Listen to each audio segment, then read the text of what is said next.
Bonsoir mesdames, bonsoir messieurs, monsieur le préfet, mesdames, messieurs. En tout premier lieu, je tiens à vous remercier pour avoir répondu aussi nombreux à l'invitation conjointe du préfet de région et du président Rodolphe Alexandre, qui au moment même où je vous parle est en route pour Brasilia, où il doit rejoindre la délégation conduite par le Premier ministre, M. François Fillon, en visite officielle au Brésil, pour défendre ensemble auprès de la présidente de la République fédérale du Brésil les intérêts de la Guyane, notamment par rapport aux effets néfastes de l'orpaillage clandestin. Le président de région, ne pouvant déroger à la sollicitation du Premier ministre, a été obligé de changer tout son programme de la semaine et de reporter la signature des conventions à laquelle il doit procéder avec le ministre de la Culture, M. Frédéric Mitterrand. En ma qualité de premier vice-président du Conseil régional, je suis donc appelé à le remplacer et c'est avec grand plaisir que je vous accueille en son nom et au nom de la région à l'occasion de cette cérémonie d'ouverture des États généraux du multilinguisme dans les Outre-mer. Nous nous réjouissons que la Guyane soit aujourd'hui la terre d'accueil des réflexions transverses de tous les Outre-mer en ce domaine. Il s'agit en effet ici d'aborder un thème qui concerne tout particulièrement la Guyane, car il est constitutif de son identité. Notre région est un territoire singulier au sein duquel plusieurs entités culturelles et donc linguistiques sont présentes. Langue, identité, ethnicité sont des notions indissociables et elles ne peuvent être évoquées séparément. Peut-on traiter de l'une sans évoquer l'autre? La question est posée. La réponse sera sans doute apportée au cours de vos débats. N'allez surtout pas croire que j'ai pour ambition de paraphraser des notions que les recherches philosophiques et sociologiques ont largement explicitées. Je ne peux que vous livrer mes réflexions personnelles et partager avec vous une des préoccupations majeures de l'exécutif régional, celle de l'unité de notre société dans le respect des différences des communautés qui la composent. Ces États généraux du multilinguisme offrent l'opportunité d'en débattre sans préalable théorique ou idéologique, dans une approche sociolinguistique mettant l'accent sur la problématique du multilinguisme. Nous savons les risques de fracture sociétale, la nécessité d'éviter les pièges du communautarisme. Les exemples ne manquent pas dans un contexte de mondialisation des échanges, de survenue de tensions entre communautés. Il est donc légitime de poser le débat du multilinguisme et plus particulièrement des rapports entre langue régionale et langue nationale dont notre territoire est une illustration. L'originalité de la société guyanaise est qu'elle peut être définie comme un groupe social hétérogène dont les membres, indépendamment de leur appartenance ethnique et de leur langue maternelle, partagent le sentiment d'avoir des origines communes, construites autour d'un socle où se sont entremêlées les cultures amérindiennes, bushinengue et créole, renforcées par des vagues d'immigration successives qui revendiquent une histoire et un destin communs et singuliers, possèdent un ou plusieurs caractères spécifiques et ont le sentiment de leur unité et de leur solidarité. Sans prétendre à l'exhaustivité, il convient de rappeler que la Guyane comporte, hormis le français qui est notre langue officielle et véhiculaire, celle de l'État-nation, je disais que la Guyane comporte donc plusieurs langues régionales dont je me contenterai d'en énumérer ici quelques-unes, et cela sans ordre hiérarchique. Les langues amérindiennes, les langues créoles, les langues bushinengue, ainsi que des langues d'immigration, le portugais brésilien, le créole haïtien, les créoles martiniquais, guadeloupéens et saint-luciens, le mandarin et le haka, l'anglais du Guyana, le sranantango du Suriname, le mong, l'espagnol caribéen et sud-américain. À partir de cette simple énumération, on serait tenté de dire qu'il y a autant de langues usitées en Guyane que de communautés culturelles et linguistiques. On voit bien qu'il n'y a pas en réalité de classement qui aille de soi. Et l'un des premiers résultats que nous sommes en droit d'attendre des États généraux du multilinguisme en Guyane est qu'ils contribuent à un véritable travail de clarification sur le statut des différentes langues usitées dans notre région. Sont-elles toutes des langues régionales? Devons-nous en distinguer celles qui ne seraient que de simples dialectes? À défaut de pouvoir répondre à ces questions, je me réjouis que la Guyane puisse, sous cette forme, constituer un véritable laboratoire pour le multilinguisme. Et en dehors de ce travail de classification que je laisse volontiers aux spécialistes présents dans la salle, permettez-moi de dire que le multilinguisme est sans doute une chance pour notre société, notamment en ce qu'il constitue un vecteur multiple de communication, mais tout autant un enjeu de développement dont nous devons veiller qu'il ne serve de support au communautarisme. Sous ce rapport, il me faut vous dire que si la région Guyane est favorable à un travail de clarification des langues régionales, elle est somme toute aussi pour une véritable politique du multilinguisme, c'est-à-dire une politique basée sur la promotion des langues régionales au-delà des limites strictes des groupes de référence auxquels elles s'attachent. C'est de cette façon que nous pourrons passer d'une situation de multilinguisme comme emblème du communautarisme à une situation de multilinguisme comme ferment de la société globale. C'est notamment ce qui nous a conduit à organiser pour la première fois en avril 2011 une grande réunion de tous les chefs coutumiers amérindiens et bushinangais à Cayenne, à la cité administrative régionale, afin de leur permettre à tous de se rencontrer, de se parler, de partager. C'est également ce qui nous a convaincus d'organiser, il y a cela quelques jours à peine, les premières journées des peuples autochtones qui se sont tenues sur la place des Palmistes les 9 et 10 décembre et qui ont permis aux peuples amérindiens de Guyane, je le crois, du moins j'en suis convaincu, de se réapproprier leur juste place au sein de la société guyanaise, à savoir au centre et non à la marge. Et c'est ce qui nous incitera demain à poursuivre nos efforts afin de contribuer au décloisonnement et au rassemblement de l'ensemble des communautés qui composent la Guyane. Au fond, je ne pense pas que le multilinguisme soit en lui-même une contrainte. Je crois au contraire qu'il doit se nourrir du principe républicain de l'égalité entre tous les hommes et plutôt que d'être une source d'exclusion, constituer sur ce fondement un vrai progrès tourné vers l'expression de la diversité. Plutôt que de risquer d'opposer les communautés culturelles qui composent notre société, il vaut mieux organiser leur interaction par le truchement des idiomes et allonger ainsi les chaînes de solidarité à la base de notre société. Il y a ici un enjeu de développement majeur qui porte plus largement sur la capacité de notre société à intégrer ou sa propension à exclure. Dans la configuration particulière de la Guyane, la meilleure illustration de ce phénomène est donnée par l'école, pour laquelle les plus grands spécialistes ont démontré depuis longtemps que l'usage d'une langue régionale ou maternelle comme langue d'appoint se révèle être un bon allié pour la compréhension de la langue officielle qui est la langue de l'école. Ce qui est valable pour le milieu restreint de l'école est a fortiori extensible à la société globale, pour laquelle il nous faut éviter aussi que certaines langues ne passent pour mortes et ne constituent pour ceux qui les utilisent une cause de repli sur soi. Ce serait pratiquement détourner la langue en tant que vecteur de communication de sa fonction première. Dès lors que des langues sont associées à des communautés culturelles, elles ont vocation en tant qu'idiome de base à soutenir une plus grande participation de ceux qui les utilisent à notre société globale. Le multilinguisme peut, de cette façon, être appréhendé comme un support de l'interculturalité et le reflet même de notre métissage. Il doit pouvoir se fonder à la fois sur la superposition, la juxtaposition et le mélange des langues. L'enjeu est en réalité de taille, puisqu'il porte sur la capacité de notre société à renforcer sa base sociale en organisant un véritable dialogue entre les différentes communautés culturelles qui la composent. Mais il porte aussi sur l'opportunité donnée à chacun de renégocier à tout moment son identité de base dans le moule de l'identité collective ou nationale à laquelle se trouve attaché l'usage de la langue officielle. Je conclus simplement mon propos en vous souhaitant le meilleur pour vos travaux. Je vous remercie.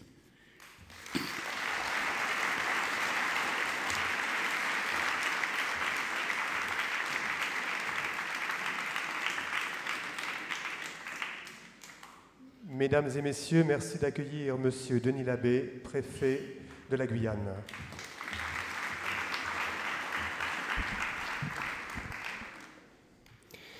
Monsieur le Président, Madame le Recteur, Mesdames, Messieurs les élus, Monseigneur, Mesdames, Messieurs, et je sais que vous êtes nombreux dans cette salle, nous n'avons pas encore eu le temps de nous présenter, donc pardonnez-moi de ne pas m'adresser à vous plus précisément. Nous accueillons aujourd'hui en Guyane les États généraux du multilinguisme dans les Outre-mer. L'idée s'est imposée lors des États généraux de l'Outre-mer en Guyane que la diversité des langues et des cultures dont elles sont le vecteur constitue une richesse irremplaçable. La richesse culturelle des Outre-mer n'est plus à démontrer. Mosaïque de population et de tradition, creuset du métissage et du dialogue interculturel. D'ailleurs, Claude Agege ne parlait-il pas aussi du laboratoire créole ? Président Otinoé, vous évoquiez le laboratoire. Je crois que c'est vraiment un terme que les linguistes ont pu consacrer pour nos Outre-mer. Nos territoires sont également des lieux où se parlent au quotidien une cinquantaine de langues différentes, outils d'expression et de pensée de peuples différents, évoluant en fonction de leur histoire et de leurs rencontres. Les langues d'outre-mer constituent un patrimoine commun qu'il revient à chacun de nous de préserver et de faire vivre au quotidien. Mesdames, Messieurs, élus, fonctionnaires, représentants des médias et de la société civile, artistes, écrivains, étudiants et chercheurs, acteurs des services publics et de la vie associative, venus de toute la Guyane, de tous les Outre-mer et des pays voisins, ainsi que de métropoles, vous partagez, je le sais, cette conviction et cette préoccupation. Cette richesse que nous évoquions doit être valorisée à partir des pratiques concrètes des populations, parallèlement, il est vrai, à la maîtrise nécessaire du français. Il s'agit de promouvoir un bilinguisme, je devrais dire un plurilinguisme équilibré, à même de contribuer au développement culturel de nos territoires. Ni héritière d'un passé révolu, ni facteur de repli, les langues des Outre-mer ont ainsi vocation à voir leurs pratiques pleinement reconnues par la communauté nationale. Pour que la richesse de ces langues soit agissante, il faut la reconnaître comme telle, en assurer la pérennité et la vitalité. La puissance publique en a la charge. L'État et les collectivités territoriales ont le plus grand intérêt à collaborer à la valorisation de la pluralité linguistique dans sa complexité. Langue régionale, reconnue par la Constitution comme patrimoine de la France, patrimoine enrichi par des langues de France non territorialisées, sans omettre l'apport des langues et cultures étrangères fortement présentes dans nos territoires, comme d'ailleurs sur le sol métropolitain. Une cohabitation harmonieuse des langues et des cultures suppose que chaque locuteur soit sécurisé dans sa ou ses langues maternelles et qu'il maîtrise au mieux l'éventail de langues qu'il a également à sa disposition. Beaucoup de langues de nos territoires se trouvent à un moment critique de leur histoire qui passe par une stabilisation de leur écriture. Des choix sont à faire, des outils sont nécessaires, dictionnaire, grammaire, recueil de textes. Moment critique aussi parce que les modes de transmission se transforment nécessairement dans un monde en mutation et qui excède le cercle familial. La Guyane me semble un territoire d'accueil tout désigné pour ces états généraux. Créole, Sranong Tongo, langues amérindiennes, langues issues de l'immigration. Le département compte ainsi 19 langues couramment usitées, dont 7 étrangères, et concentre des problématiques linguistiques et culturelles fortes sur le continent sud-américain. C'est aussi une terre qui sait accueillir ses visiteurs, et ceux-ci pourront constater, au-delà des échanges de haut niveau, j'en suis certain, le sens de l'hospitalité des habitants de la Guyane. La manifestation que nous ouvrons aujourd'hui se trouve placée, il faut le souligner, dans les derniers jours de l'année, cette année qui est l'année des Outre-mer français. Elle représente ainsi une occasion, me semble-t-il, de dialogue particulier entre ces territoires différents. Et je suis heureux de constater que les kilomètres n'ont pas fait peur puisque vous êtes nombreux à être venus de l'ensemble des Outre-mer. Ces territoires différents, unis par leurs liens avec la France et forts des richesses qu'elle lui apporte au quotidien. Les débats de ces journées seront l'occasion d'échanges de haut niveau, disais-je, sur la place de ces langues dans nos sociétés, sur leur structure et sur leurs interactions. Mais elles permettront également à tous de venir découvrir et apprendre auprès de l'autre. Ces états généraux seront également l'occasion, j'en suis convaincu, de se rencontrer dans une logique de dialogue, dans la curiosité et la volonté d'être étonnés par cette belle diversité des langues de France dont nous n'avons peut-être pas tous totalement encore conscience. C'est dire toute l'importance qui s'attache aux travaux qui vont suivre au cours de ces journées. Vous me permettrez de faire une petite mention particulière des remerciements que je souhaite adresser au service de la région et au service de la DAC de la Guyane pour l'organisation de ces journées qui sont importantes pour tout l'outre-mer. Et je tiens à vous remercier toutes et tous, tout l'ensemble des participants, de nous avoir rejoints pour ces journées des États généraux. Je vous remercie.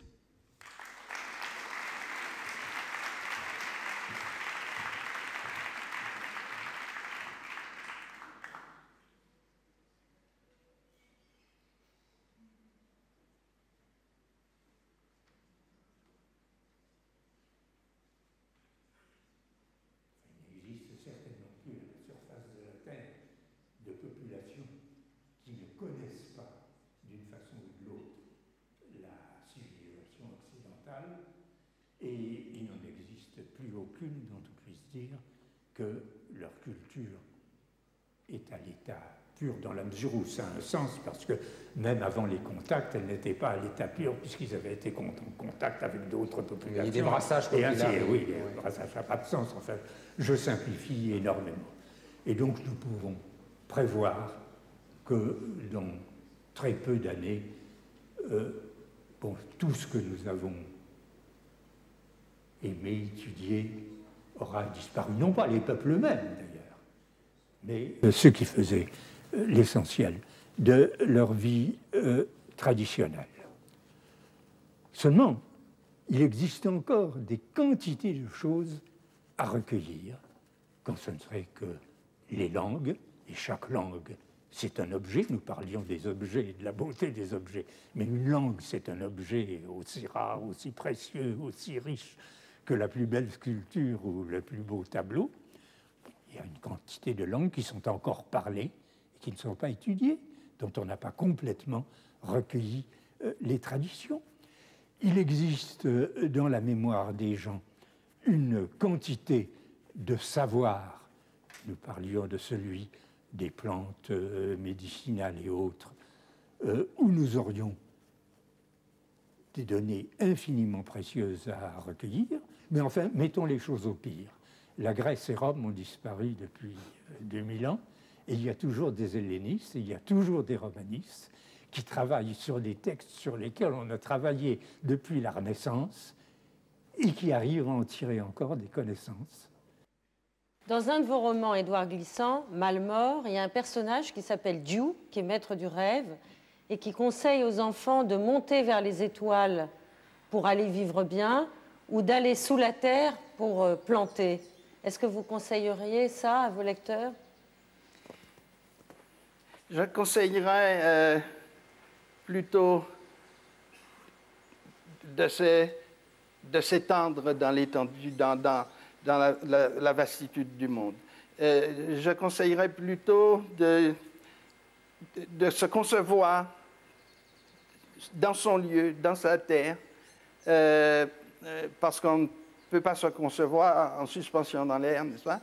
Il y a toujours un lieu, je dis qu'il est incontournable, mais de concevoir en même temps tous les lieux possibles du monde. Et d'établir le rapport entre son lieu et tous les lieux possibles du monde. Et c'est ce que j'appelle aussi la pensée archipélique. C'est la pensée qui va en étendue, en éventail, qui comprend les réalités du monde et qui revient à son propre lieu pour mieux le saisir. Et je pense que c'est une démarche qui est très difficile parce que c'est une démarche nouvelle. C'est la pensée du détour. Oui, mais avant, on pensait au reste du monde, mais pour le conquérir, pour le découvrir scientifiquement, les espèces, ou le conquérir politiquement, effacer les taches vierges sur les cartes du monde, etc. Mais aujourd'hui, il me semble que nous ne pouvons plus réfléchir et nous ne pouvons plus penser. Si nous voulons garder un certain équilibre et un certain sens, je dirais, du bonheur, nous ne pouvons le faire que si nous avons présent à l'esprit et à l'imagination les rapports entre notre lieu et tous les lieux possibles du monde. Et je crois que ça, c'est un changement fantastique de perspective.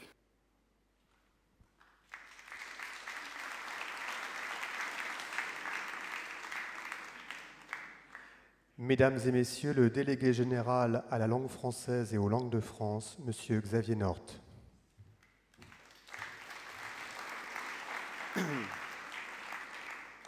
Monsieur le vice-président du Conseil régional, monsieur le préfet, mesdames et messieurs les élus, chers amis, à l'ouverture de ces rencontres de Cayenne, nous avons souhaité faire entendre deux grandes voix, deux paroles fortes qui nous parviennent d'outre-tombe, mais dont l'écho ne cesse, je crois, de retentir en nous.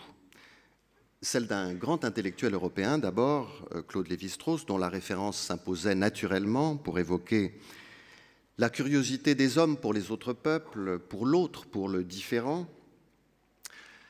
L'ethnologue héritier des Lumières, qui, à partir d'une réflexion sur les écarts différentiels, s'est efforcé de mettre en évidence l'irréductible singularité des langues, des cultures, sans cesser un instant de plaider pour leur égale dignité.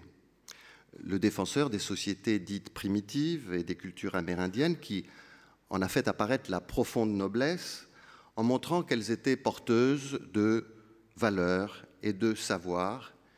Une voix mélancolique peut-être, celle de Triste Tropique, parce que c'est celle des identités menacées. La voix d'Édouard Glissant, ensuite. La voix d'une grande figure de l'outre-mer français est celle d'un monde qui naît, d'un monde naissant. Ce monde n'est plus, ou pas seulement, celui des identités menacées, mais celui des langues et des cultures en devenir, qui se métamorphosent les unes par les autres.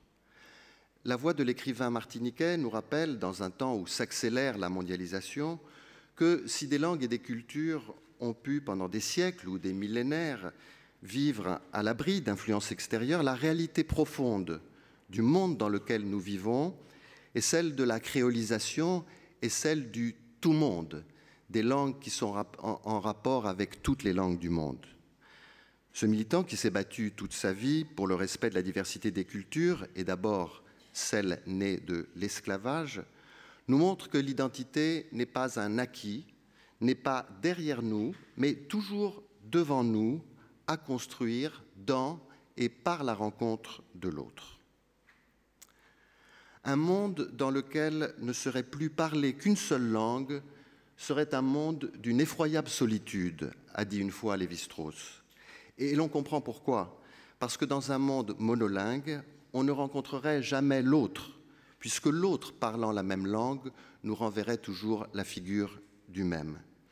À quoi fait écho Édouard Glissant dans une formule qui a peut-être vocation à devenir la devise ou le slogan de nos États généraux: aucune langue naît sans le concert des autres. Et c'est sans doute dans une tension entre ces deux pôles symboliques, à la fois antithétiques et complémentaires, que nous allons tenter pendant 3 jours de construire une politique des langues pour l'outre-mer.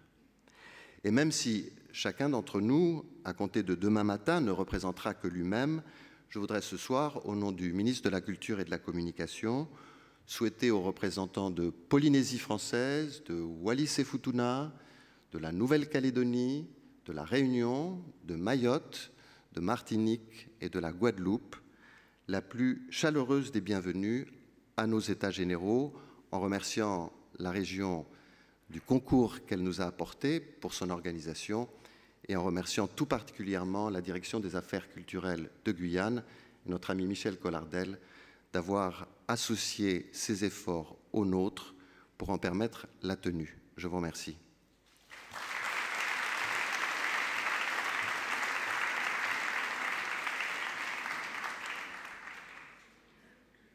Merci d'accueillir maintenant Michel Collardel.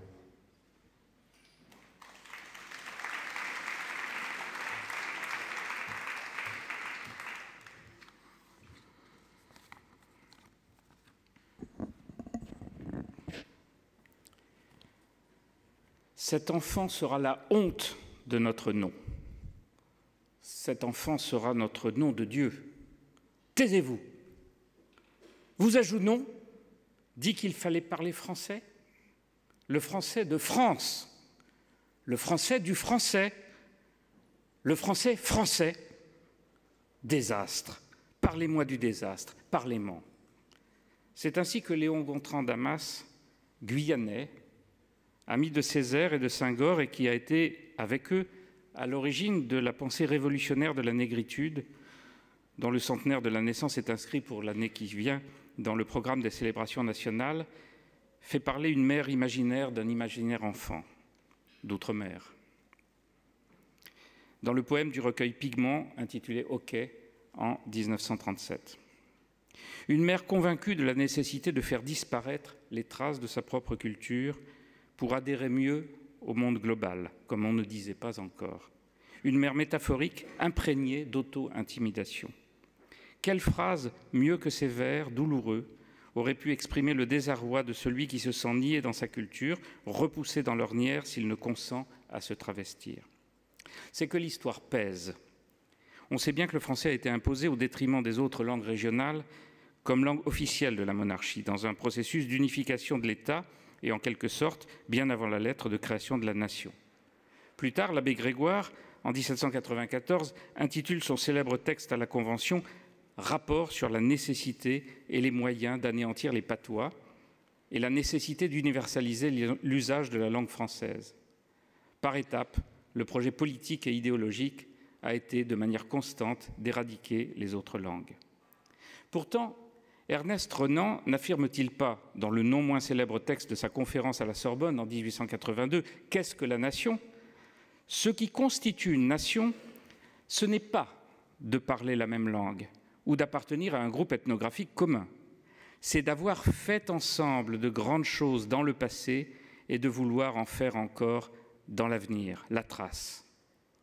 Voici qui nous rapproche d'Édouard Glissant, qui évoque la mémoire de la trace comme fondement d'une créolisation du monde qui est pour lui une philosophie, un processus culturel, une dynamique sociale, une poétique. Mais revenons à la Guyane. Le multilinguisme, gentiment et de manière condescendante, paré de toutes les vertus de la diversité culturelle, le politiquement correct, est ici en Guyane une véritable cause de souffrance, alors que la diversité linguistique et culturelle représente une richesse potentielle importante du point de vue du développement social, éducatif, économique aussi bien que culturel. Souffrance de l'enfant confronté au maître dont il ne connaît pas la langue et qui ne parle pas la sienne. Souffrance du maître aussi. Souffrance du parent incapable de décrire les symptômes de son enfant malade au médecin qui vient le soigner. Mal prise en compte dans les différents domaines de la vie publique, cette richesse est méconnue et paradoxalement fonctionne encore aujourd'hui comme un handicap. Au-delà du domaine éducatif et de l'échec scolaire, dû, alors même que le monde enseignant fait le maximum d'efforts pour y remédier, à la difficulté d'adapter l'école de la République aux réalités des peuples de Guyane, autochtones ou immigrés, ce sont en effet l'ensemble des services publics, d'État ou territoriaux, qui font part de leurs difficultés en la matière. Des services secours incendie à la poste en passant par les différents services sociaux. Ils font part également de leur besoin de mettre en place pour leur personnel en contact avec les publics des formations à la diversité culturelle et linguistique à laquelle ils sont quotidiennement confrontés. Plusieurs initiatives existent qui, bien sûr, méritaient d'être amplifiées, coordonnées pour devenir efficaces. Et on ne peut que citer la multiplicité des acteurs qui sont déjà engagés dans ce combat, le rectorat, le Centre national de la formation des personnels territoriaux, la protection judiciaire de la jeunesse, etc. C'est l'un des enjeux de ces états généraux du multilinguisme. Comment faire? Et pour fonder de bonnes pratiques, comment s'entendre sur une stratégie commune? Et d'abord, bien sûr, partager la même analyse fondamentale. La question linguistique en France reste conflictuelle, qu'il s'agisse d'ailleurs de la seule langue française dont le moindre projet de réforme fait menace de guerre civile, ou du statut respectif et de la place à accorder aux différentes langues. Mais la raison a fait évoluer les positions très lentement et de manière aléatoire, non sans conflit, avec des étapes.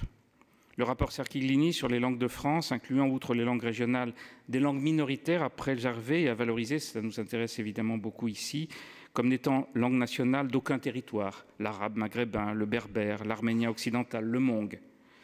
La Charte européenne des langues régionales et minoritaires, adoptée par la France mais non ratifiée car jugée inconstitutionnelle.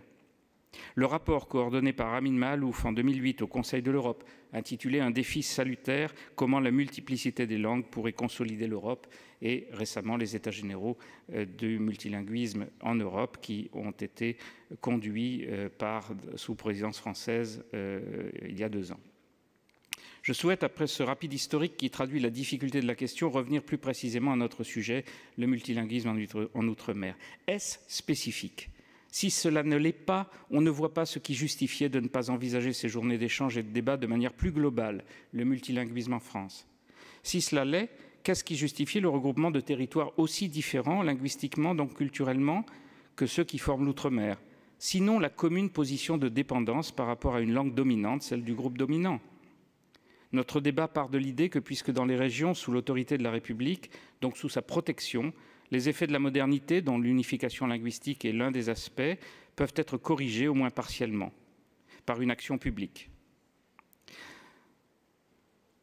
Celle-ci repose sur l'angélique croyance en un quelconque consensus en France sur la question de la place du français et de son rapport avec les autres langues parlées sur les territoires, mais j'ai déjà dit que c'était vraiment une vision irénique.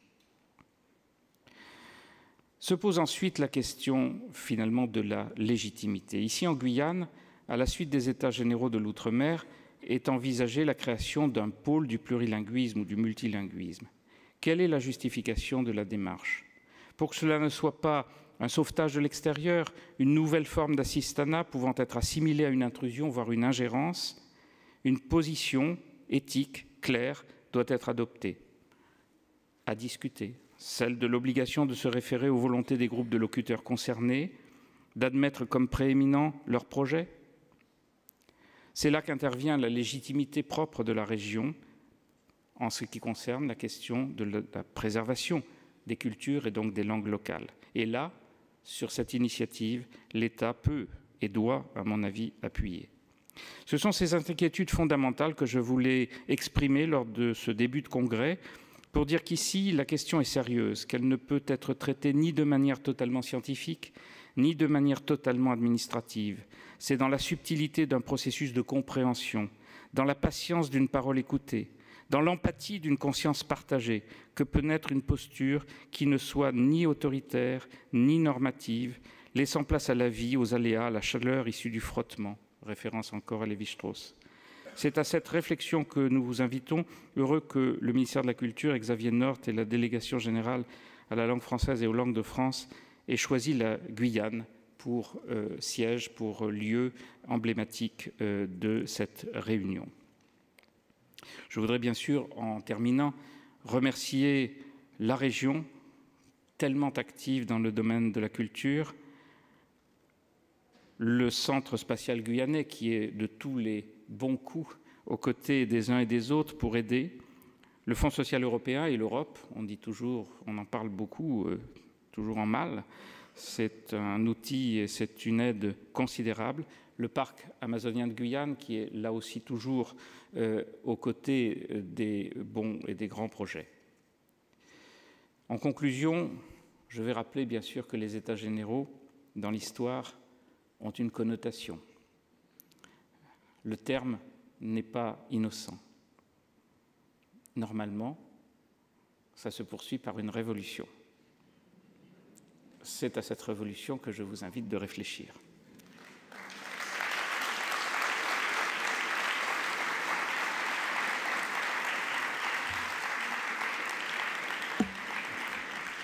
Et on m'a dit d'appeler Florence Robine, recteur de l'Académie de Guyane.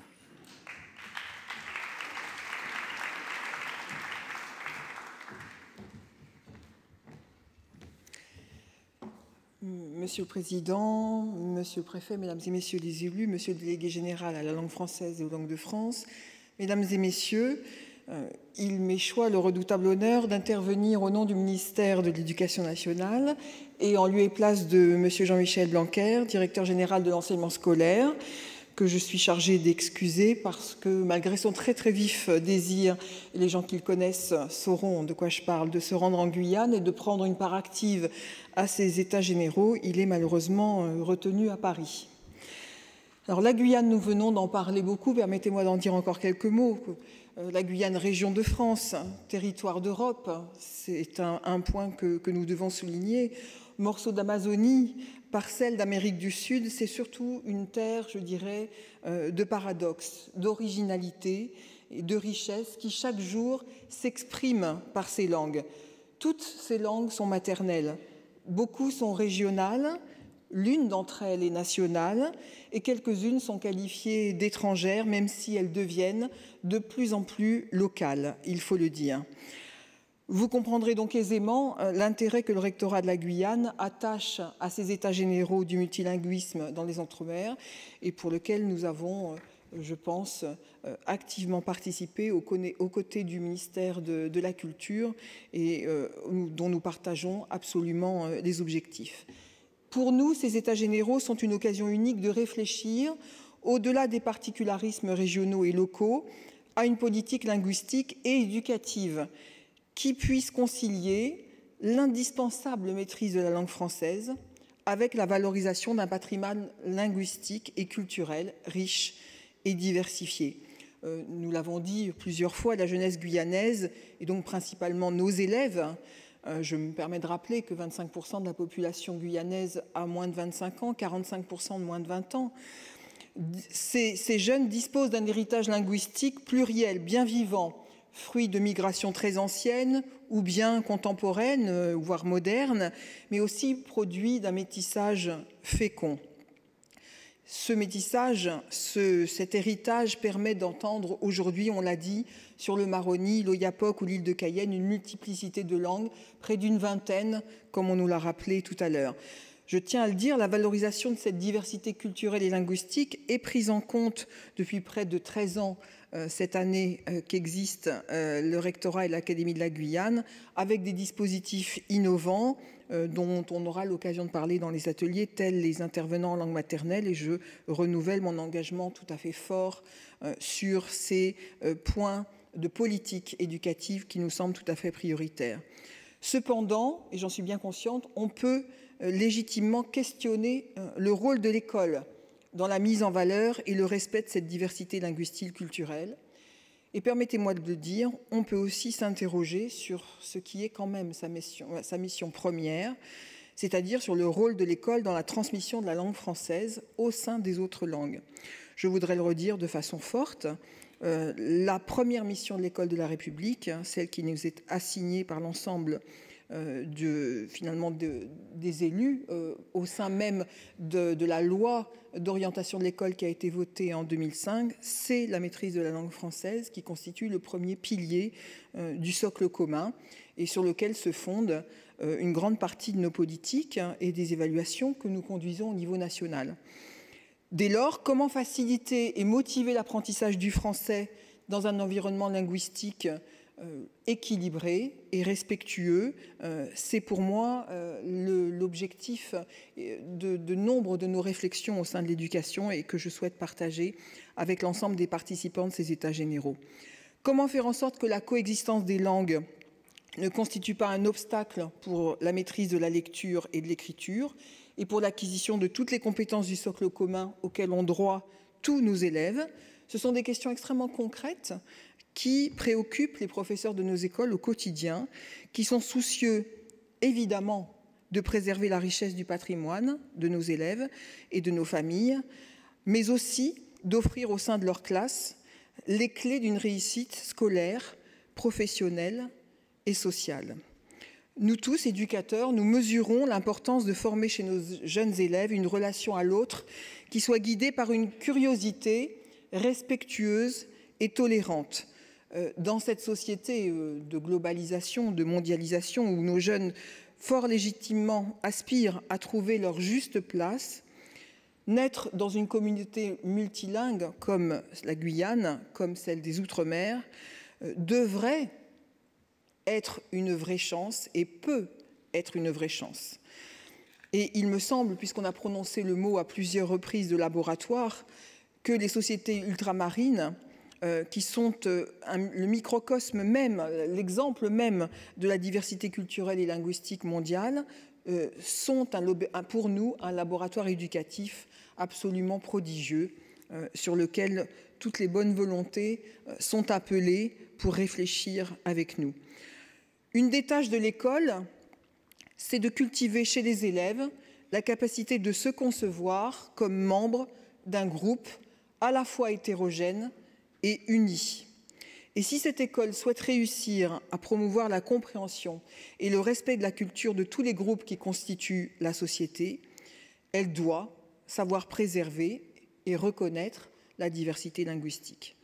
Elle doit arriver à faire comprendre que toute langue traduit un découpage et une représentation unique de la réalité du monde. Savoir que toute traduction, par exemple, puisque c'est un des sujets qui sera étudié dans les ateliers et qui pour nous est tout à fait d'importance, est une interprétation imparfaite du message d'origine. C'est une leçon de tolérance culturelle que nos éducateurs ne doivent pas manquer de faire comprendre à la jeunesse, et c'est une des missions que nous assignons évidemment à l'ensemble de nos professeurs. Mais nous savons bien entendu tous ici que cette tâche serait vaine sans que ne soit aussi enseignée de la manière la plus éclairée et la plus performante possible la langue française à tous nos élèves. Et nous savons que la langue française reste pour la Guyane, comme pour les territoires de l'outre-mer républicains, un outil incontournable de la cohésion sociale, un vecteur essentiel de la littératie, de la culture, de l'émancipation, de la liberté, en bref.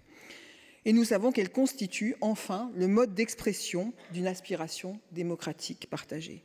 Et dès lors, la question qui se pose à l'école tous les jours et dont nous avons besoin de l'ensemble finalement de la communauté pour nous aider à y répondre, c'est comment s'assurer de l'enseignement et de la maîtrise de la langue française dans l'optique d'un multilinguisme serein et respectueux.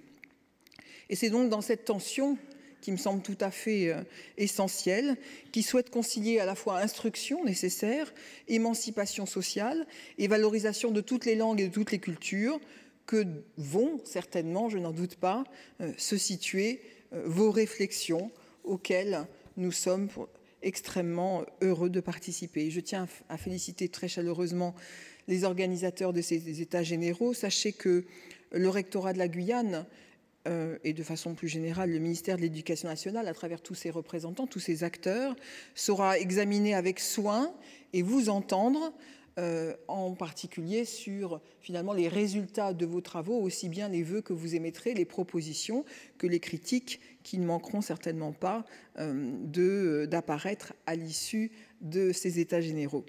L'école souhaite dessiner, à côté de tous les partenaires et de tous les acteurs publics, le plan, l'architecture de la Guyane gagnante de demain. Je vous remercie et je vous donne rendez-vous à la fin.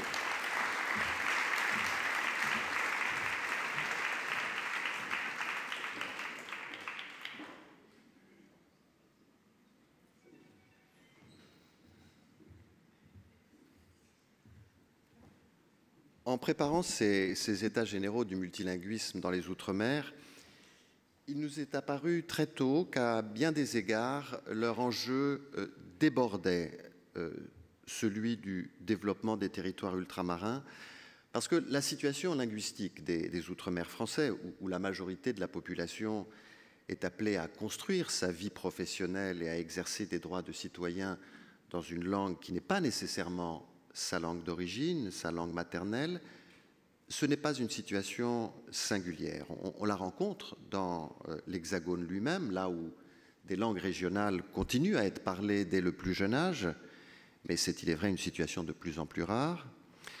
On la rencontre, à vrai dire, un peu partout sur la planète sous l'effet des flux migratoires ou du développement des échanges, de sorte qu'il n'est peut-être pas abusif de dire que le plurilinguisme, qui est une réalité historique, puisque depuis toujours on parle plusieurs langues, est aussi, et n'en déplaise aux Cassandres de l'uniformisation linguistique, un avenir possible pour l'humanité. Et c'est pourquoi il nous a paru utile, pour souligner la portée de ces États généraux, de solliciter les points de vue de 3 grands témoins qui vont maintenant s'adresser à vous par vidéo interposée. Leurs témoignages, bien entendu, n'engagent qu'eux-mêmes, ils sont d'ailleurs faits pour être discutés, mais ils peuvent peut-être nous inspirer pour nos débats. Alors c'est le regard de 3 écrivains, très parisiens, diront peut-être certains, donc très exotiques, car nous ne pouvons pas oublier, quand le regard se descend, que l'outre-mer, pour un ultramarin, c'est la métropole. Et tel quel, il témoigne, me semble-t-il, d'une évolution, de l'évolution de la pensée française sur le multilinguisme et plus généralement de l'évolution des esprits. Et de ce point de vue, les États généraux du multilinguisme dans les Outre-mer marquent, me semble-t-il, une étape. Je crois que c'est un moment de maturité aussi. C'est l'aboutissement d'un processus. Et en contribuant à la réalisation du petit film que nous allons voir maintenant, je n'ai pas pu m'empêcher de penser que c'est aussi à l'action que vous menez sur le terrain que nous devons cette évolution.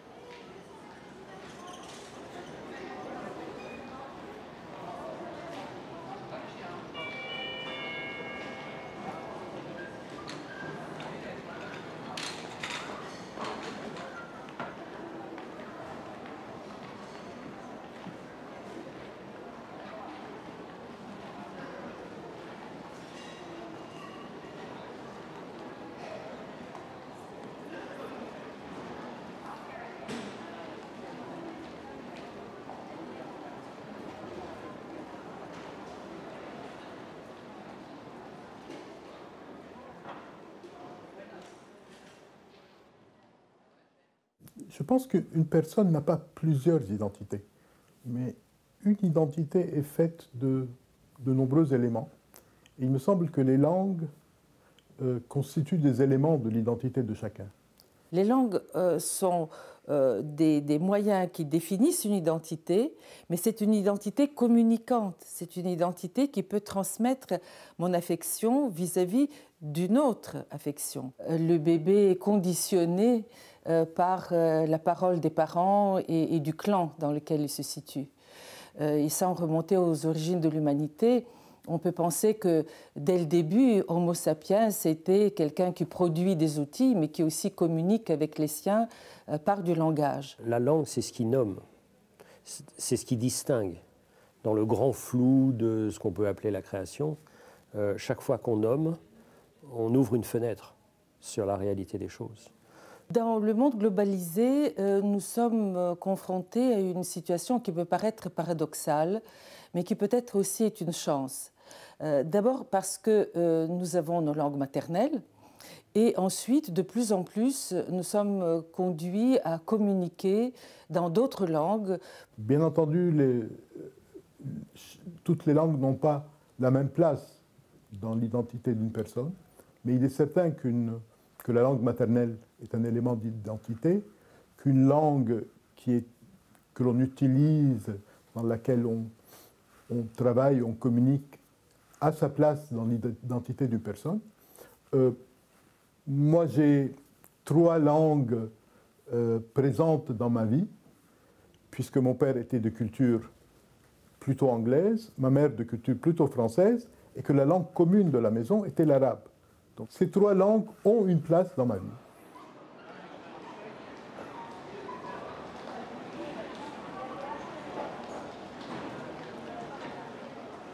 La Bible met en évidence une situation qui peut faire penser à la modernité, c'est Babel, avec la pluralité des langues.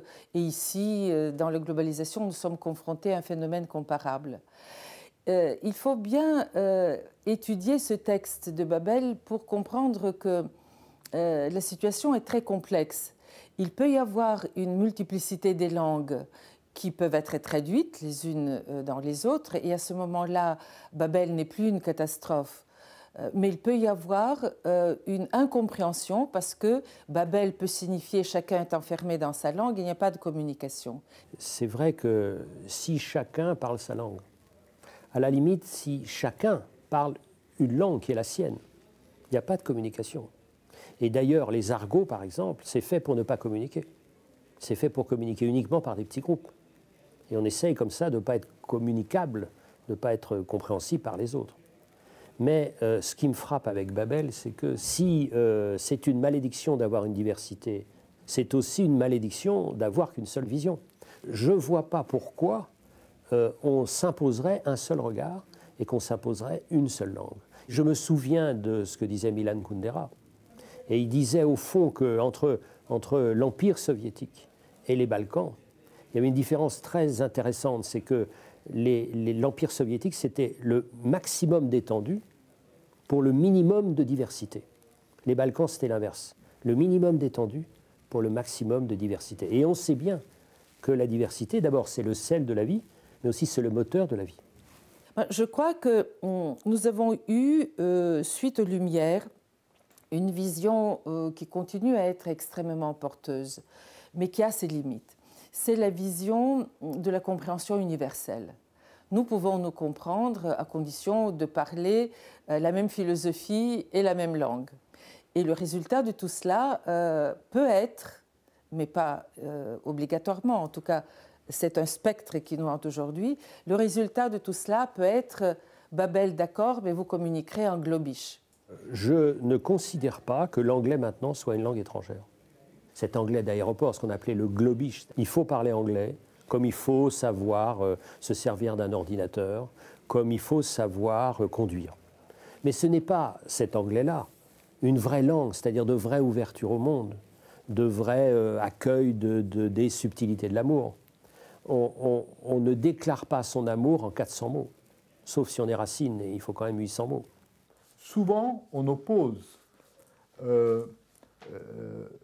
des langues comme le français qui se perçoivent toujours comme une langue de culture à l'anglais qui apparaît à certains comme étant une langue usuelle. Et pour ma part, je ne suis pas d'accord. C'est vrai que l'anglais réduit n'est pas une langue de culture, mais il me semble que l'anglais est une langue merveilleuse pour la poésie.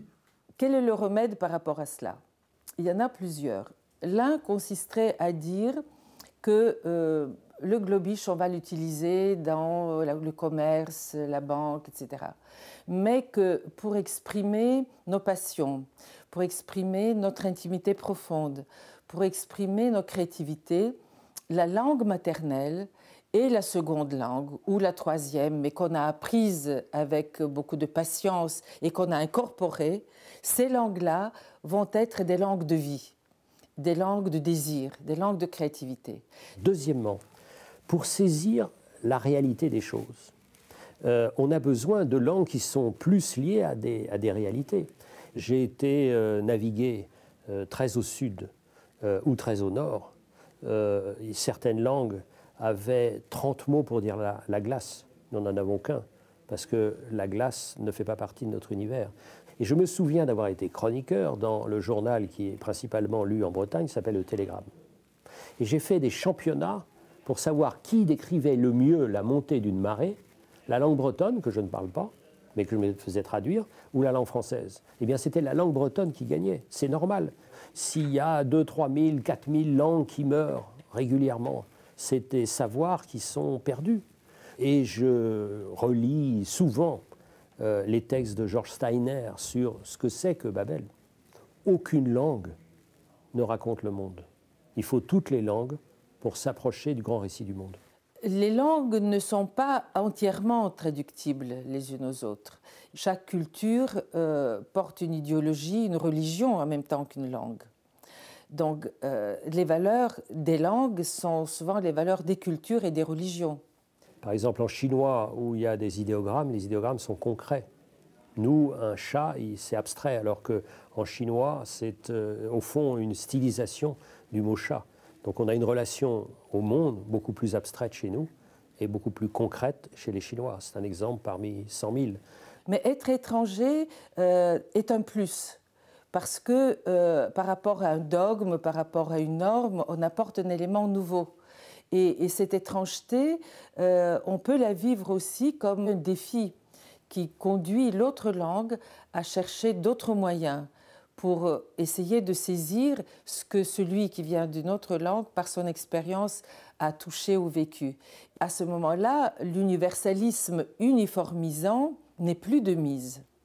Il nous faut pouvoir traduire ces différents îlots qui sont faits de langue, de culture et de religion. C'est une incitation à la poésie et au néologisme, à l'inventivité dans la langue d'accueil.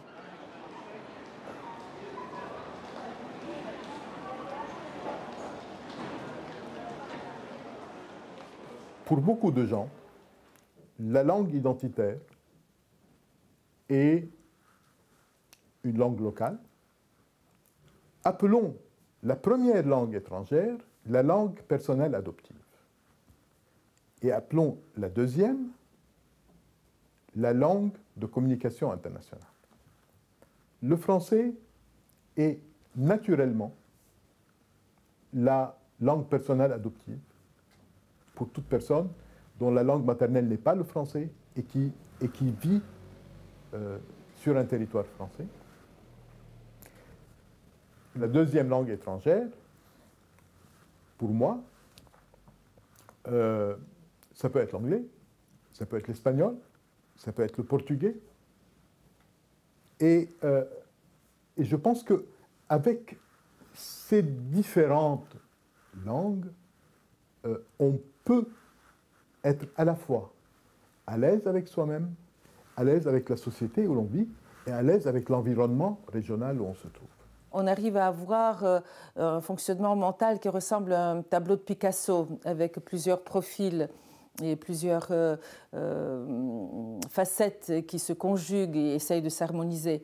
Alors, ce qui est très important dans ce multilinguisme, qui commence, me semble-t-il, à être un peu ce qu'on souhaite dans la globalisation, ce qui est très important, c'est de pouvoir bien situer ces différentes strates.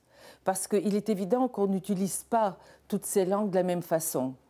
Par exemple, le maternel a pu être pendant quelque temps assez refoulé chez moi par la construction intellectuelle qui m'a été donnée par l'université. Et quand je suis arrivée en France, j'aurais pu avoir tendance à oublier le bulgare par rapport à ce que j'exprime avec un langage conceptuel en français. Donc, essayons de penser l'individu contemporain comme une stratification dans laquelle il y aura la langue régionale avec toute sa dignité, la langue nationale avec ses acquis et d'autres capacités, puis les langues des autres cultures qui nous environnent. Et essayons d'imaginer l'être humain de cette, non pas globalisation qui banalise, mais de ce multivers comme un être, en effet, multiface et qui est d'une richesse incroyable s'il parvient à travailler avec ces différents lobes du cerveau et du corps.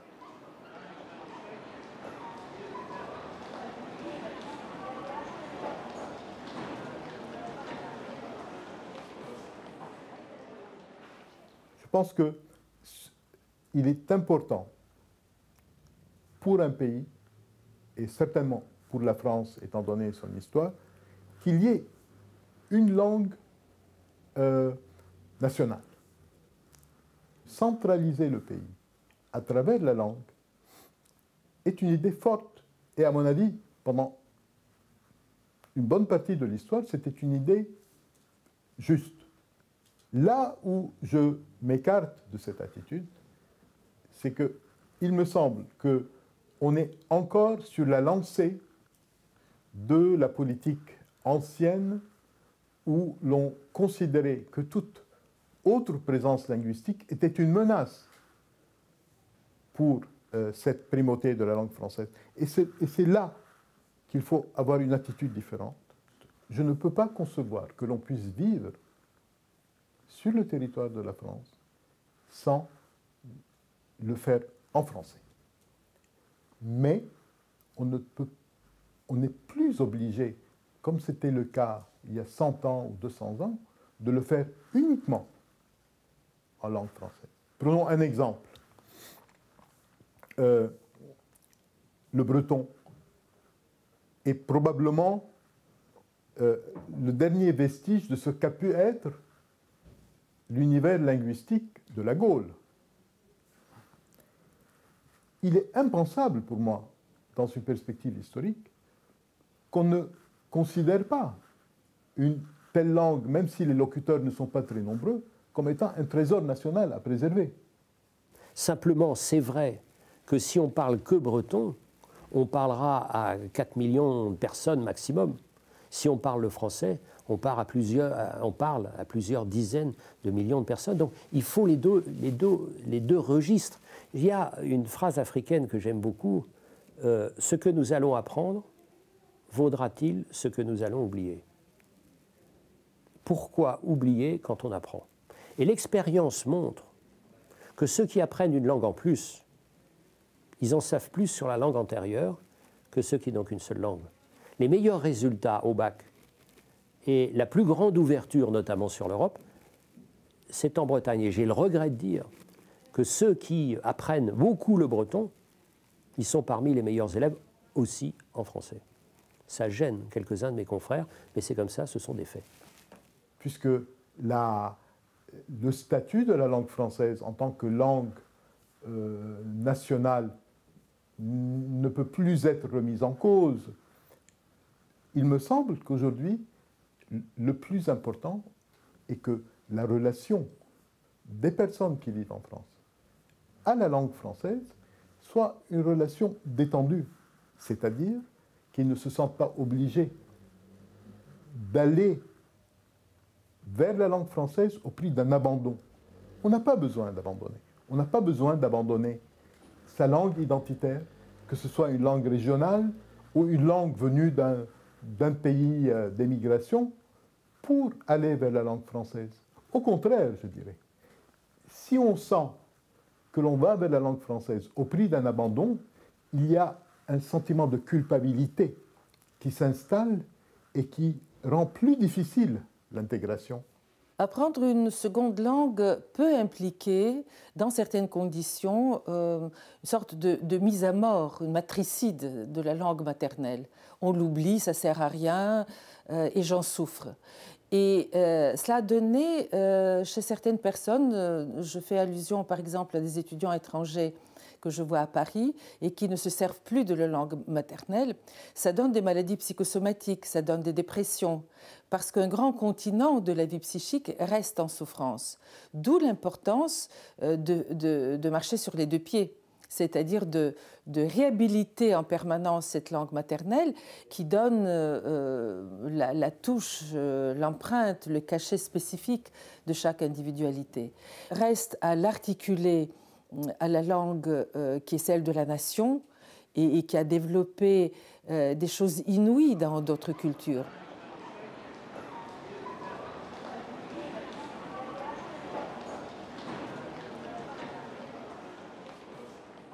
Moi, je suis vraiment intimement républicain.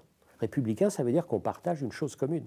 Donc la langue de la communauté, la langue de la tribu commune, il faut l'apprendre. Ça n'empêche pas qu'on garde aussi sa langue. Parce qu'il est important, il est libérateur de parler pleinement la langue du pays où l'on vit. Et en même temps, je pense qu'une personne a besoin, pour que son identité s'épanouisse, de sentir que sa langue identitaire, aussi minoritaire soit-elle, est respectée et que la dignité de sa langue identitaire est respectée.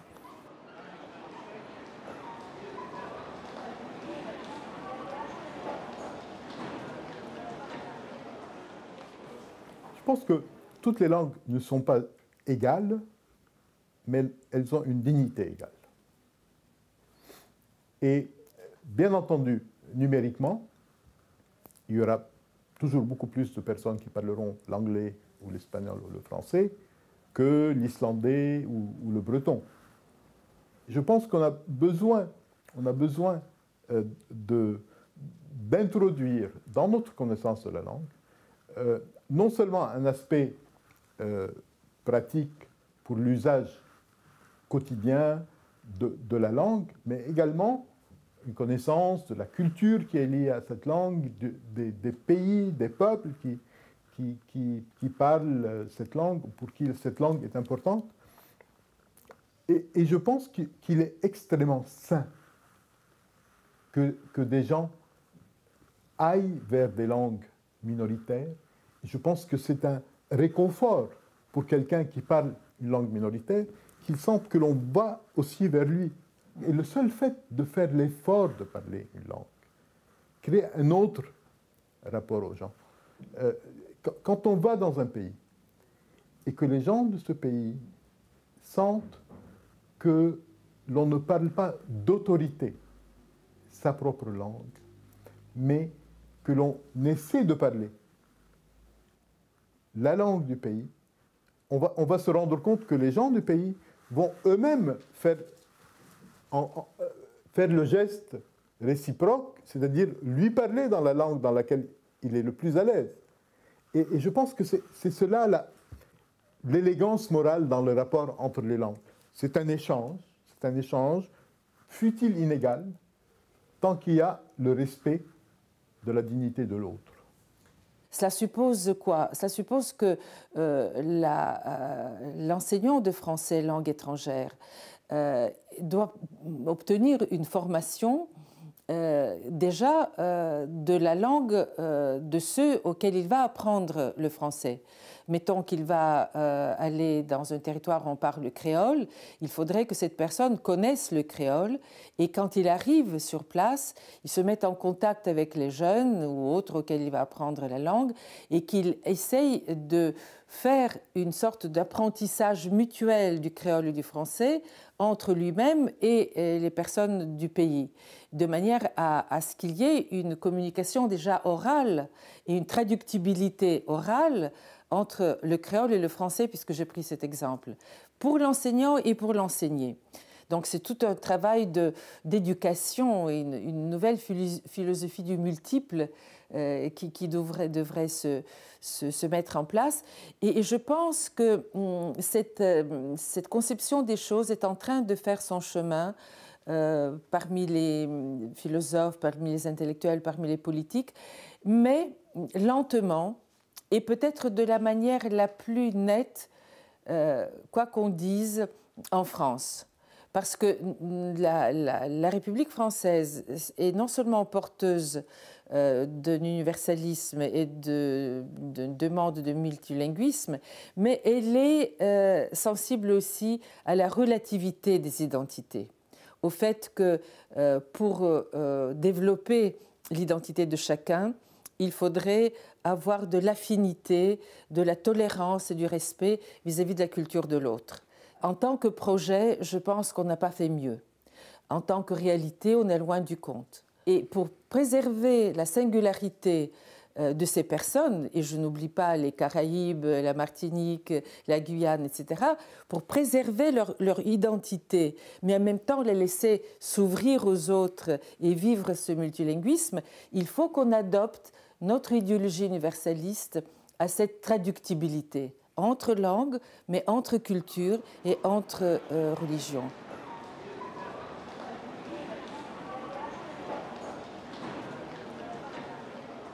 J'aurais deux messages à vous adresser à vous tous. Trois. D'abord, respect, parce que je suis moi-même petit pédagogue. Les livres que j'ai faits sur la grammaire, c'est pour transmettre. Donc d'abord, respect.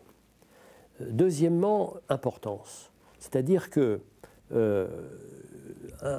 celui qui apprend une langue à quelqu'un d'autre lui ouvre des fenêtres. Il ouvre des fenêtres. Donc, quelle plus belle mission, quel plus beau rôle que celui d'ouvrir et d'apprendre la curiosité. Je rappelle que l'étymologie latine de curiosité vient donc du latin cura, qui veut dire le soin. Donc, celui qui est curieux prend soin du monde. Prend soin du monde. Donc, et troisième point, n'oublions pas que ce qui fait la force de la République, c'est d'avoir ce monde ultramarin qui lui donne tellement de diversité, de richesse, d'ouverture. Moi, je fais mon marché linguistique de romancier aussi dans les langues de la Guadeloupe, de la Martinique, de la Guyane, de la Réunion, parce qu'ils ont une façon différente de parler et que la francophonie me réjouit, me nourrit, m'agrandit, me désarçonne. Et Dieu sait si j'aime être désarçonné. Mais en même temps, c'est le piège de n'apprendre que sa langue de la communauté.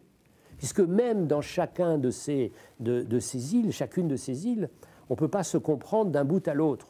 Donc la langue, c'est quand même pour communiquer.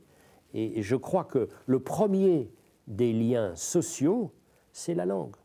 Donc il y a une langue pour les proches, mais il y a une langue pour l'ensemble de la communauté.